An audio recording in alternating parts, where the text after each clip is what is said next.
Hello, welcome to Litehawk. We've had quite a few emails recently about how to change not just the motor but the spur gear, which is under this black cover here.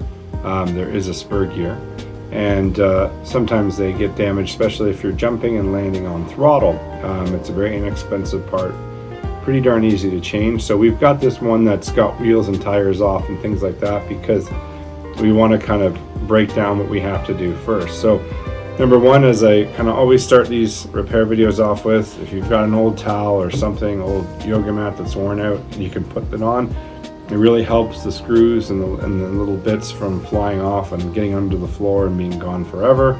It's always good to have some tools. These are just kind of standard tools, pliers and Phillips screwdrivers. These ones here have the cap, which allows you to rotate, which if you put your hand on like this, actually allows you to kind of do it quicker. So not necessary, but the big thing is make sure you've got a proper screwdriver set. Just makes the job easier. So in this particular job on the XS, to change the spur gear, the first thing we want to do is remove this upper plate. And I do have a pair of side cutters here because there is a zip tie, and just to make this easier, I will cut the zip tie off. So these wires are no longer going to obstruct or kind of hang up this removal of the upper deck. So with the upper deck, there is 5 screws total that need to be undone. And again, I just try to, when I take them off the vehicle, put them on the towel on the opposing front or rear end, so I know which ones go where in case I forgot. The other great thing you can do when you're taking something apart, especially for the first time, see how much longer the ones in the back are, is you can always use a phone or tablet and take photos as you go to assist you in remembering kind of where the parts all came from. The other thing is, of course, kind of the story as long as time, which is let's try to finish the job that we started in the same day, because if we don't, sometimes we'll actually forget where stuff went. So with this here, we're gonna have to work on the rear suspension of the car too.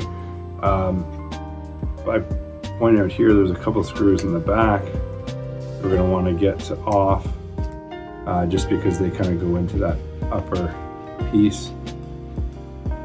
I'm sure a lot of you that start getting into these types of repairs all the time will find shorter, faster ways of doing it. The way I'm trying to do it today signifies an easy, safe way to do it with no chance of damage. Sometimes people will bend things up to get the screw to clear, which is fine, nothing wrong with that. So the screws, the long screws I just took out, will allow you to get the upper arms disconnected, which again, now the drive shafts have kind of fallen out onto the floor.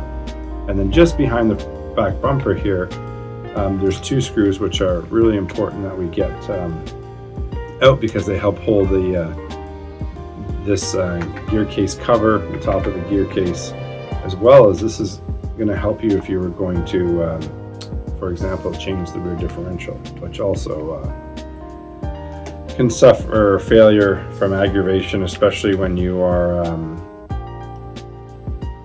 jumping and landing on throttle. So we're going to flip this over here. There's 2 screws in the bottom. This will just help us get the bumper out of there. So now we've got a bumper off. There's a lot of parts that are coming off, so again, try to keep them in the correct place. Now these shocks here are hanging from the top, and as you can see, you don't actually have to take them off. You can kind of take this off as one big unit. We're trying to make sure we do take it off in a way that as much of it is intact as possible. Now that we've got this off, we have access to the rear differential, we have access to the spur gear and the motor. So the motor mount actually slides into this bracket here, and you're going to have to rotate that spur gear to get it to kind of sit down. So once we take this motor out, we can take our differential out. Okay. The other thing too is you will notice that there is grease on these parts.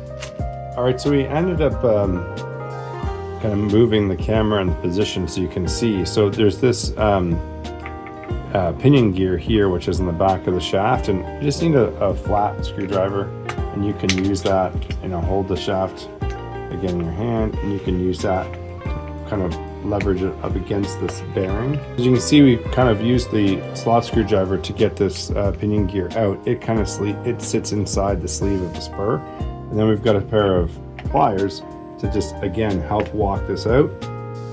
And once we get it all the way out, we can pull that off. So you can see that gear, it's quite long and then fits down the shaft like so. And funny enough, as soon as we got the pinion gear off, the spur came off automatically. So in this case, what I would probably suggest is when you're going to redo it, get the pinion gear as well. You can set it up like so, because now you've got the correct spacing. And then you're just simply going to, again, just elevate the shaft, and then we've got our bearing, and then that fits back down. So now, we've just used this gear to simulate a change. The next step would be putting the differential in. This is a fun one. Make sure to make note of the direction of the differential. If you put this in the wrong way, when you hit the throttle, one end's going to end up going one way and the other is going to go the other, which means the car's just going to sit in one place and go nowhere. So make sure you get that differential. And again, using photographs as you're taking it apart really helps. So next step is going to be obviously putting the differential and then kind of putting the toy back together in the reverse steps you took it apart. So hopefully you found this helpful. Again, if you've got some ideas for videos or things you'd like to see us do, please contact us at service@Litehawk and we can get working on those for you. So until next time, happy wrenching.